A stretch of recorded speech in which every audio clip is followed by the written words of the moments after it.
All of us here today and across the entire nation are grieving for the community of Parkland in the great state of Florida. Absolutely. We're working very hard to make sense of these events. On Saturday, I met with some of the survivors and their families, and I was moved, greatly moved by their strength, their resilience, and heartbroken for the families whose loved ones were so cruelly torn from them forever and ever. We cannot imagine the depths of their anguish, but we can pledge the strength of our resolve. And we must do more to protect our children. We have to do more to protect our children.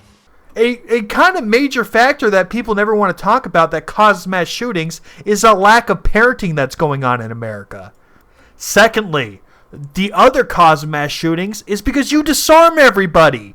You make everything a gun-free zone so nobody can protect themselves. Of course there's shooters every month because there's nobody shooting back. There's nobody there to kill them dead before they could kill a single person. And thirdly, you glorify mass shooters on television.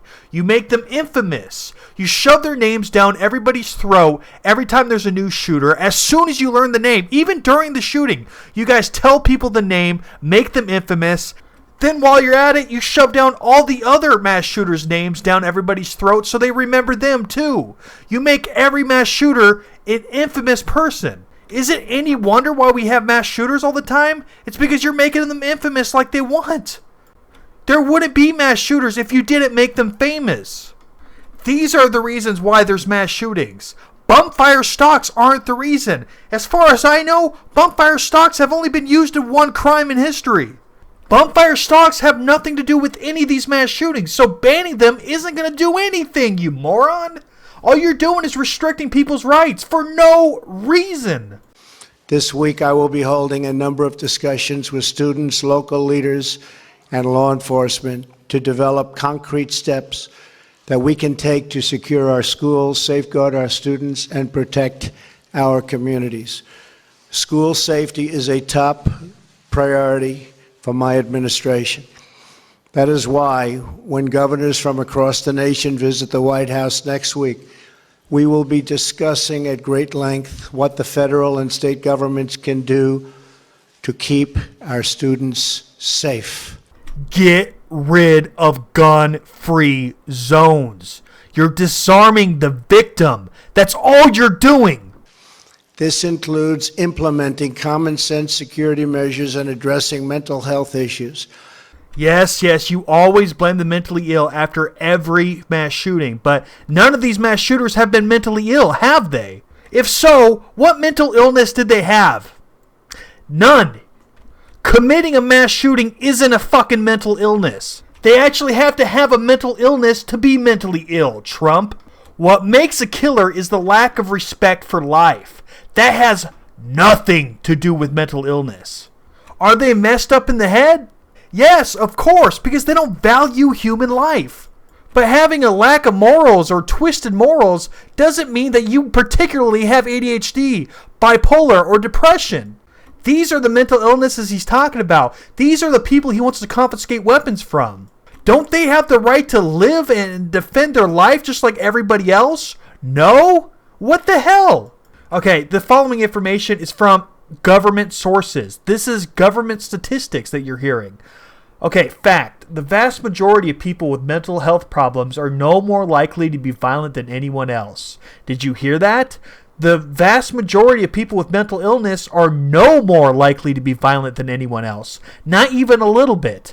Most people with mental illnesses are not violent, and only 3 to 5% of violent acts can be attributed to individuals living with a serious mental illness. In fact, people with severe mental illness are 10 times more likely to be the victims of a violent crime than the general population. And did you catch that? 3%. That means 97% of violent crimes are attributed to the mentally healthy, meaning that most of these mass shootings are from the mentally healthy. Let me continue reading. You probably know someone with a mental health problem and don't even realize it, because many people with mental health problems are highly active and productive members of our communities.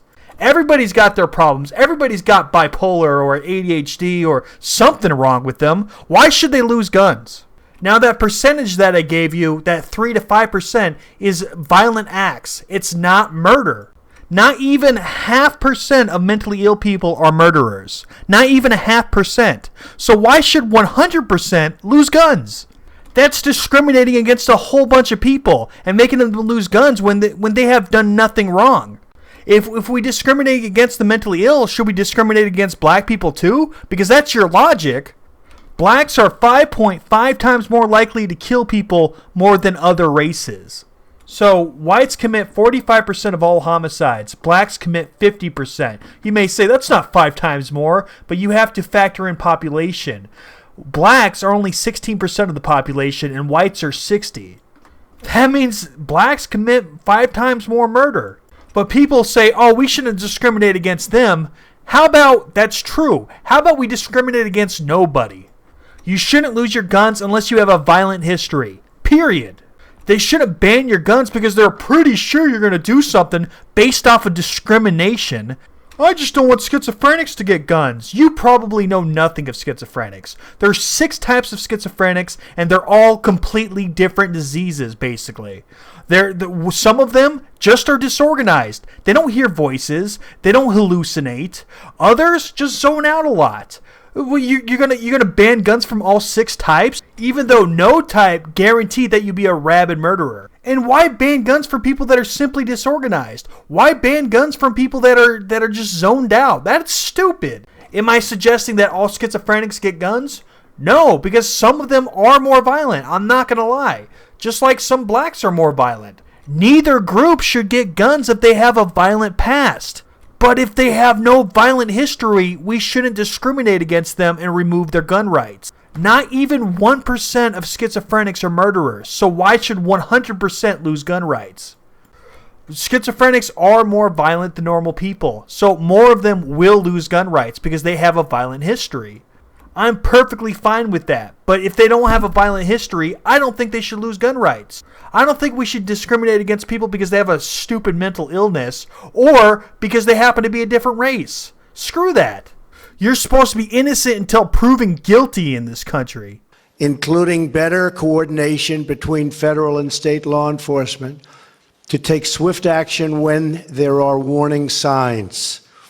In addition, after the deadly shooting in Las Vegas, I directed Attorney General to clarify whether certain bump stock devices, like the one used in Las Vegas.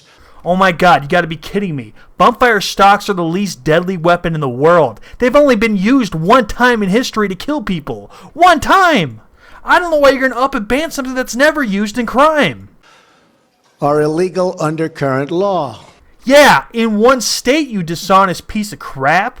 That process began in December, and just a few moments ago, I signed a memorandum directing the Attorney General to propose regulations to ban all devices that turn legal weapons into machine guns. I expect that these critical regulations will be finalized, Jeff, very soon. This is yet another pointless regulation. You could bump fire off your finger or a belt loop. It takes seconds. You don't need a bump fire stock. This regulation doesn't help with anything. All it does is just destroy your rights and greenlight the confiscation of gun parts. The key in all of these efforts, as I said in my remarks the day after the shooting, is that we cannot merely take actions that make us feel like we are making a difference.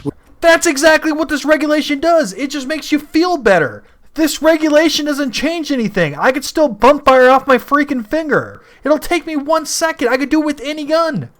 No bump fire stock needed. So how is this not just for feelings? Because it is. We must actually make a difference. We must move past cliches and tired debates and focus on evidence-based solutions and security measures that actually work. If you were interested in that, you would get rid of gun-free zones, you idiot. And that make it easier for men and women of law enforcement to protect our children and to protect our safety. In the aftermath, of this evil massacre. Our spirits have been lifted by the accounts of bravery at the Marjorie Stoneman Douglas High School. Coaches, teachers, students, law enforcement officers, and others who have shown us that the forces of love and courage are always stronger than the forces of evil and hate. Bullshit, because you let hate win. You let some idiot that has hate in his heart remove our rights. You know what? I thought you were different, President Trump. But you're like every other politician. You're a piece of shit. You're sold out. You have no principles. And you're just like every other president, eager to strip our rights away. Every single day, smoking kills 1,300 people in the United States of America. Do you know how many gun homicides there are a day? 32. And guess what? Homicides in the United States of America includes good guys killing bad guys.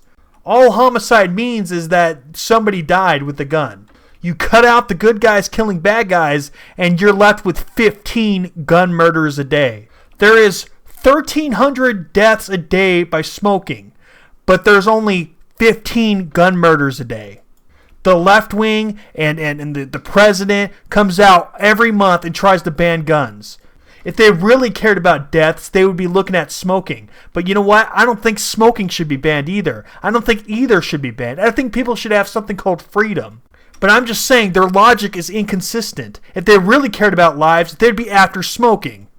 The only thing that matters to them is that guns look scary and to further their politics. Listen to this. Whether we are Republican or Democrat, we must now focus on strengthening background checks. Let's say a mass shooter tries to pick up a gun and they get declined because of a background check. Do you think he's just going to give up? Hell no. He's just going to get it off the black market. Criminals don't take background checks, you moron. All this does is make it harder for law-abiding citizens to get firearms. And that's all it does. Screw you, Trump. Screw you. Thank you for watching. If you really like this video, be sure to subscribe. Also, smash that like button and the bell button. If you really want to support the channel, then become a patron on Patreon. Even if you just donate $1 a month, it helps tremendously. Thanks for watching.